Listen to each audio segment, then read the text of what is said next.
आपण बनवतोय शिराळ्याची किंवा दोडक्याची मस्त आमटी, एकदम झणझणीत आणि खायला एकदम चविष्ट। आपण एकदम भातासोबत एकदम चविष्ट लागते। शेवग्याच्या शेंगा टाकून आपण मस्त अशी शिराळ्याची आमटी बनवतोय। नमस्कार, सर्वांचं स्वागत आहे आपल्या चॅनलच्या एका नवीन रेसिपीमध्ये। आज आपण बनवतोय दोडक्याची किंवा शिराळ्याची आमटी। आमच्याकडे याला शिराळा म्हणतात। तर शिराळ्याची आमटी कशी बनवायची आणि एकदम तिखट झणझणीत एकदम सोप्या पद्धतीने आमटी कशी बनवायची हे आपण आज बघूया। तर बघा, इथे मी दोडका घेतलेला आहे आणि शेवग्याची जी शेंग असते ना ती सुद्धा मी घेतलेली आहे। आमटीमध्ये ही शेंग टाकल्याच्या नंतर खूप टेस्टी आमटी बनते। आता हे आमटी बनवण्यासाठी काय काय साहित्य लागणार आहे ते आपण बघूया। मी तुम्हाला स्टेप बाय स्टेप साहित्य काय काय लागते ते दाखवते। मी इथे मसूरची डाळ घेतलेली आहे। तर एक अर्धा वाटी इथं मी मसूरची डाळ घेतली आहे। त्याच्यानंतर चणा डाळ घेतलेली आहे। चणा डाळ मी एक 2-3 तास भिजत ठेवलेली होती। त्याच्यानंतर घेतलेला आहे बटाटा मी सोलून घेतलेला आहे। अगदी छोट्या आकाराचा बटाटा घेतलेला आहे। त्याच्यानंतर घेतलेली आहे हळद, गरम मसाला, तिखट मसाला आणि मीठ। असं एकदम कमीत कमी साहित्य वापरून आपण आज आमटी बनवणार आहोत। त्याच्यानंतर मी कांदा वगैरे घेतलेला आहे ते सुद्धा दाखवते।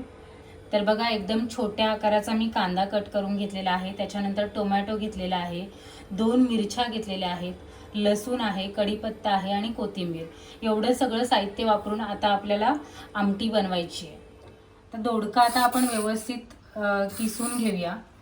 बघा, पूर्ण पहिल्यांदा स्वच्छ धुवून घ्यायचा आणि त्याच्यानंतर किसून घ्यायचा। वरची जी सगळी सालं आहेत ना ती व्यवस्थित काढून घ्यायची आपल्याला। अगदी थोडं थोडं वरून निघालं आणि हिरवं हिरवं राहिलं तरी सुद्धा चालतं। वरचं सगळं आपल्याला जो किस आहे ना तो काढून घ्यायचा आहे। हे बघा, अशा पद्धतीने। आणि त्याच्यानंतर याचे आपल्याला तुकडे करून घ्यायचे। तर पूर्ण एक दोडका मी व्यवस्थित असा किसून घेते आणि त्याचे तुकडे करून घेते। दोडका व्यवस्थित मी किसून घेतलेला आहे। आता याचे आपल्याला तुकडे करून घ्यायचे आहेत। 4 तुकड्यांमध्ये आपल्याला कट करून घ्यायचं। बघा, अशा पद्धतीने तुकडे करून घ्यायचे।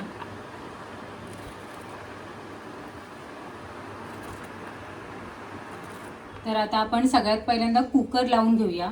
तर मसूरची डाळ आपण कुकरच्या भांड्यात घेणार आहोत। मसूरची डाळ आपण कुकरच्या भांड्यात घेतली। आता ही स्वच्छ धुवून घेऊया। बघा, आता मसूरची डाळ स्वच्छ धुवून घेतली आहे। त्याच्यानंतर आपण टाकूया चणा डाळ।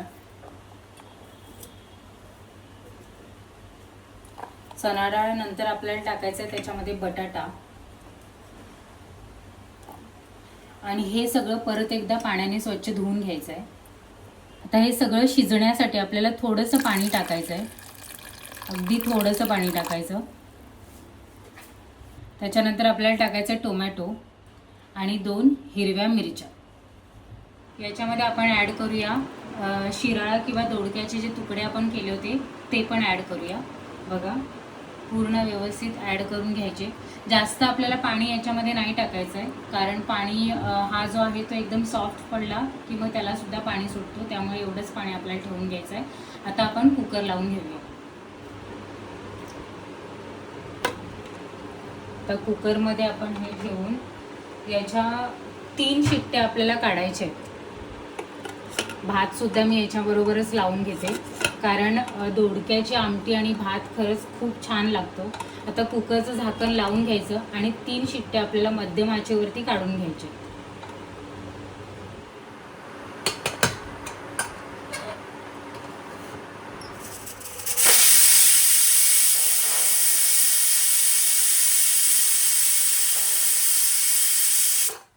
तर 3 शिट्ट्या झालेल्या आहेत आणि कुकर सुद्धा थंड झालेला आहे। आता आपण याच्यातली डाळ काढून घेऊया आणि मग फोडणीला घालूया। चला, डाळ चांगली आपली शिजलेली आहे, बघू शकता। तर आता आपण एक कढई घेतली आहे आणि कढई चांगली तापली आहे तेव्हा आपण टाकतोय तेल। तेल सुद्धा चांगलं तापलं पाहिजे। तर तेल सुद्धा तापलेलं आहे। आपण याच्यामध्ये मोहरी टाकूया। बघा, त्याच्यानंतर टाकूया जिरं,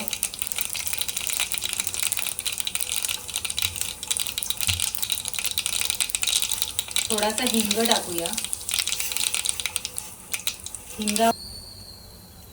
लसूण टाकूया,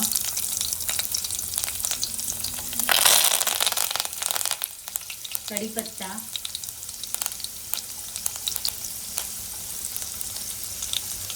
आणि कांदा टाकायचा.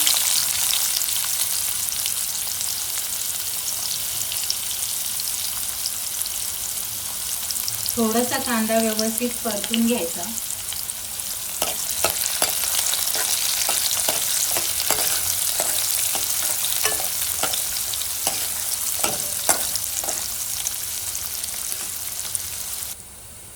हळद टाकूया, थोडासा गरम मसाला,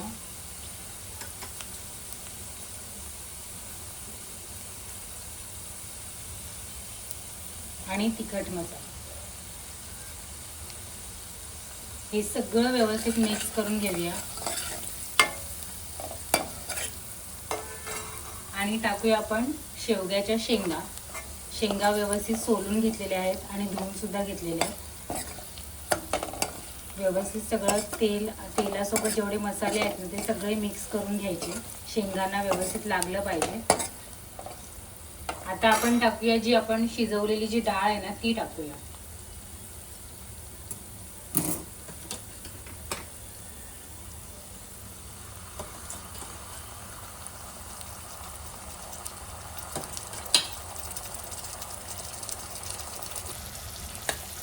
सगळं मिक्स करून घेऊया आणि याच्यामध्ये आपल्याला थोडं पाणी ॲड करायचं आहे. आता पाणी याच्यामध्ये टाकताना गरम पाणी टाकायचं.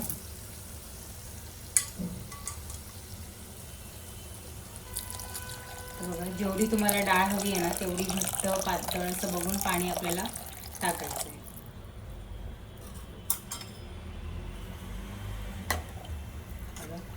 हे आता एकदम बरोबर आहे पाणी.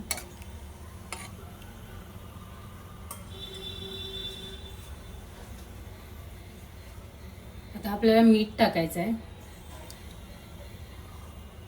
आणि चांगली एक 5 मिनिटं याला उकळ काढून घ्यायची. आपल्याला झाकण ठेवून घ्यायचं आणि उकळ काढून घ्यायची.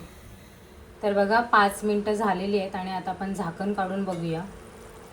तर बघा एकदम चांगली डाळ अशी शिजलेली आहे. आपण टाकूया कोथिंबीर. बघा एकदम व्यवस्थित अशी शिराळ्याची जी आमटी आहे ती तयार झालेली आहे. बटाटा शिराळा सगळं एकदम व्यवस्थित मिक्स आहे आणि शेंगासुद्धा व्यवस्थित शिजलेल्या आहेत. आता आपण ताटामध्ये वाढून. तर बघा शिराळ्याची आमटी आपली खूप छान अशी तयार झालेली आहे. अगदी भातासोबतच ही छान लागते.